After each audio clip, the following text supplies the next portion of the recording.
Ministerial के अंदर और आपकी क्या सैलरी होती है और क्या काम होता है, तो पूरा जॉब प्रोफाइल आज आपको इस वीडियो में क्लैरिफाई करने वाला हूं। तो इस वीडियो में आज हमारे साथ हैं राजीव चौधरी जी। ये खुद दिल्ली पुलिस में हेड कांस्टेबल हैं और 2013 बैच के रिक्रूट हैं। तो ये आपको बताएंगे पूरा अच्छी तरीके से, क्योंकि जो बंदा खुद दिल्ली पुलिस में पोस्टेड है इस पोस्ट के ऊपर वही अच्छी तरीके से समझा सकता है। तो स्टेप बाय स्टेप सारी चीज़ें आपको जानने को मिलेंगी।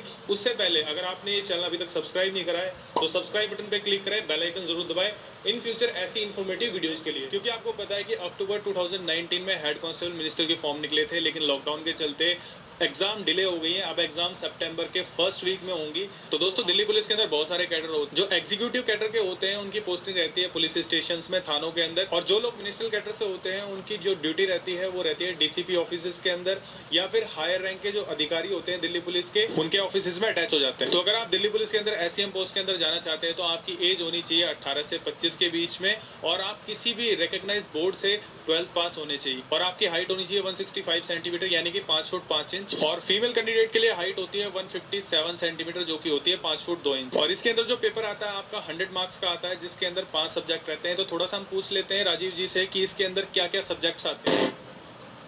हेलो फ्रेंड्स, जो भी मेरे दिल्ली पुलिस के प्रिपरेशन कर रहे हैं दोस्त, सभी के लिए मैं इन्फॉर्मेशन देना चाहता हूँ। बेसिकली इसके रिटन एग्जाम में 5 सब्जेक्ट आते हैं, जिसमें कि एक मैथ होता है, एक रीजनिंग होती है, एक इंग्लिश, एक जनरल नॉलेज, और 10 नंबर का कंप्यूटर आता है। इसके बाद जैसे ही आपका रिटन एग्जाम कंप्लीट हो जाता है उसके बाद में आपको फिजिकल के लिए बुलाया जाता है। फिजिकल में आपसे 1600 मीटर की रेस करवाई जाती है, जिसके लिए आपको 7 मिनट का टाइम दिया जाता है। आपसे हाई जंप, लॉन्ग जंप करवाई जाती है, जिसमें 3-3 चांस मिलते हैं आपको।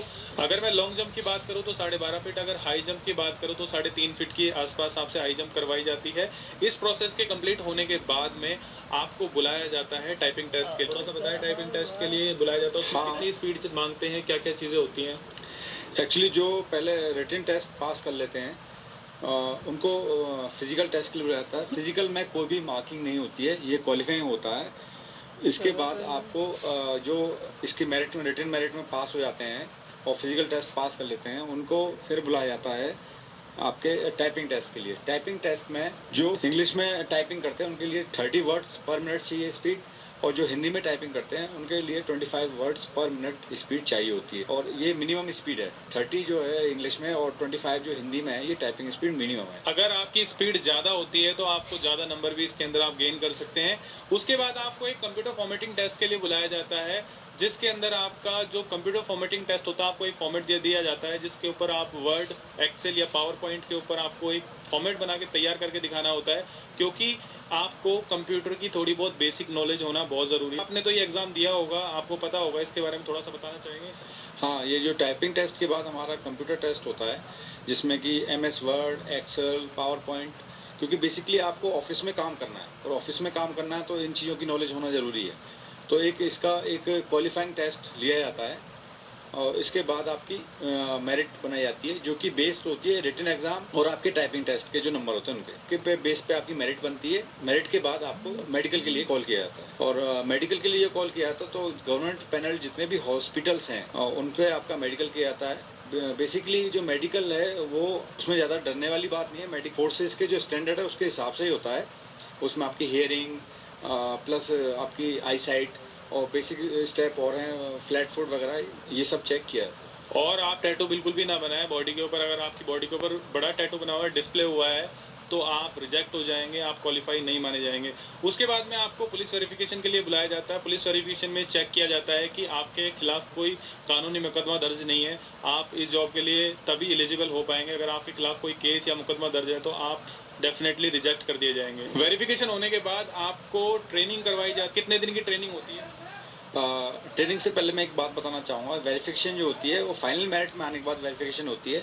उनके क्रिमिनल रिकॉर्ड तो नहीं है, किसी जो भी इंडिविजुअल जो भी अपॉइंट किया जा रहा है उसके खिलाफ कोई क्रिमिनल रिकॉर्ड तो नहीं है, या कोई और किसी एक्टिविटी में तो इन्वॉल्व नहीं है, उसका पूरा कैरेक्टर वेरिफिकेशन होता है। देन आफ्टर उसको ट्रेनिंग के लिए बुलाया जाता है। ट्रेनिंग हमारी 4 महीने की होती है, और जिसमें कि इंडोर और आउटडोर दो पार्ट होते हैं। इंडोर में हमें लॉ और ऑफिस प्रोसीजर पढ़ाए जाते हैं, और आउटडोर में आपके पीटी, परेड, ये सब फिजिकल एक्सरसाइज होती हैं और रेसिंग वगैरह, जिससे कि आप फिजिकली फिट रहें। तो राजीव जी, मुझे आप एक बात बताइए कि जो हमारा यूथ है इसके अंदर जाना चाहता है, क्योंकि दिल्ली पुलिस बहुत अच्छी पुलिस, जानी मानी पुलिस मानी जाती है और हर कोई इसके अंदर जाना चाहता है, तो आपने कैसे प्रिपरेशन करी, किस तरीके से प्रिपरेशन करी, थोड़ा सा बताएंगे? आपने किस तरीके से रिटर्न की, किस तरीके से फिजिकल की और किस तरीके से टाइपिंग टेस्ट की करी, थोड़ा सा आप बताना चाहेंगे?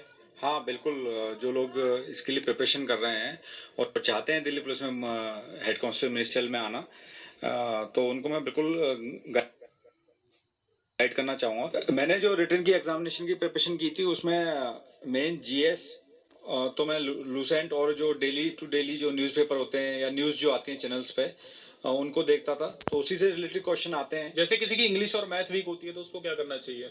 इंग्लिश ज़्यादा नहीं, थोड़ा सा इंग्लिश ग्रामर रिलेटेड क्वेश्चन आते हैं, और मैथ तो 10th लेवल की मैथ यदि इसकी प्रिपरेशन आपने कर रखी है तो आप परफेक्टली इसके एग्ज़ाम को क्लियर कर सकते हो। तो कितने घंटे पढ़ना जरूरी है इसके लिए? आपका कम से कम 4-5 घंटे तो मिनिमम आपको देने पड़ेंगे। 4-5 घंटे पढ़ाई करनी पड़ेगी। तो गाइज, अगर आप 4-5 घंटे पढ़ते हैं तो आप डेफिनेटली इस एग्जाम को निकाल देंगे। उसके बाद अगर आप टाइपिंग को सीखना चाहते हैं तो टाइपिंग सीखने में कितना टाइम लगता है? इंग्लिश की यदि आप टाइपिंग करते हैं तो 30 वर्ड्स पर मिनट, और हिंदी की 25 वर्ड्स पर मिनट की यदि स्पीड लाने चाहते हैं तो 2-3 महीने का तो टाइम करीब करीब लग जाता है। तो मतलब 2-3 महीने में आप टाइपिंग सीख सकते हैं हाँ, आसानी से। मतलब पासिंग मार्क्स लाने लायक आप टाइपिंग 2-3 महीने में सीख जाएंगे, और परफेक्ट होने में तो थोड़ा सा और आपको मेहनत करनी पड़ेगी। बहुत सारे लोग पूछते हैं कि वर्किंग आवर्स क्या होते हैं। वर्किंग आवर्स के बारे में बताएं कि वर्किंग आवर्स क्या आते हैं। वर्किंग आवर्स तो 9:30 टू 6 o'clock होते हैं। एक तरीके से ये दिल्ली पुलिस में रहते हुए भी ऑफिशियल जॉब है, और ये क्योंकि यूडीसी ग्रेड के इक्विवेलेंट मिनिस्ट्रियल की जो है सिविलियन जो जॉब होती है यूडीसी, उस ग्रेड की जॉब है ये। जो सेंट्रल गवर्नमेंट, स्टेट गवर्नमेंट में यूडीसी होते हैं, उस लेवल की ये जॉब है। और आपको ऐसा बिल्कुल भी फील नहीं होगा कि आप पुलिस में, आप एज ए पुलिस ऑफिसर ही हैं, लेकिन फिर भी आपको रिलैक्सेशन काफी मिल जाता है, तो आपको काफी टाइम मिल जाता होगा। अच्छा, बहुत सारे लोग ये पूछते हैं कि क्या ऑफ मिलता है आपको, छुट्टियां किस किस दिन रहती है, क्योंकि नॉर्मली जो एग्जीक्यूटिव पुलिस वाले रहते हैं उनकी छुट्टी होती नहीं है। तो इसमें मिनिस्ट्रियल वाली पोस्ट में कितने दिन छुट्टी रहती है? मिनिस्ट्रियल में सैटरडे संडे ऑफ रहता है। डेली भी आप अपनी फैमिली को पूरा टाइम दे सकते हैं, और यदि आपके कुछ और भी काम है तो आप उनको इजीली कर सकते हैं। जॉब बहुत बढ़िया है। जो लोग देश की सेवा करना चाहते हैं, देश की, और गवर्नमेंट जॉब चाहते हैं और अपनी फैमिली को भी टाइम देना चाहते हैं, तो वो इसके लिए बिल्कुल तैयारी करें। तो जो लोग अपनी देश की सेवा करना चाहते हैं, इस जॉब के अंदर रहते हुए भी आप अपने देश की सेवा कर सकते हैं, और बहुत ऐसे काम है जिनके अंदर आप अपना भागीदारी दिखा सकते हैं। तो ये ओवरऑल जॉब की अगर बात करी जाए, बहुत अच्छी जॉब मानी जाती है। और उसके साथ साथ में जो इसके एग्जाम्स होते हैं वो 4 नॉकआउट राउंड्स में होते हैं। अगर आप किसी भी एक एग्जाम में अगर फेल हो जाते हैं तो डेफिनेटली आप डिस्क्वालीफाई हो जाएंगे।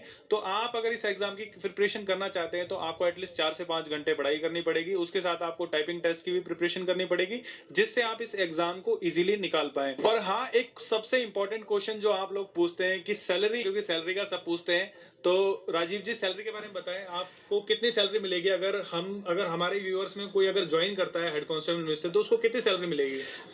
7th पे कमीशन आने के बाद पे लेवल 4 से स्टार्ट होती है इसकी सैलरी, और बेसिक पे जो है वो 25,500 है, जो कि ग्रॉस बनती है करीब करीब 42,000 प्लस सैलरी बन जाती है। अगर आप नया ज्वाइन करेंगे, अगर आप न्यू ज्वाइनर हैं, तो आपकी जो सैलरी है 42,500 के आसपास आपको सैलरी मिलेगी। थोड़ा सा आप बताएंगे, आपने कब ज्वाइन किया था और अब आपकी सैलरी क्या है?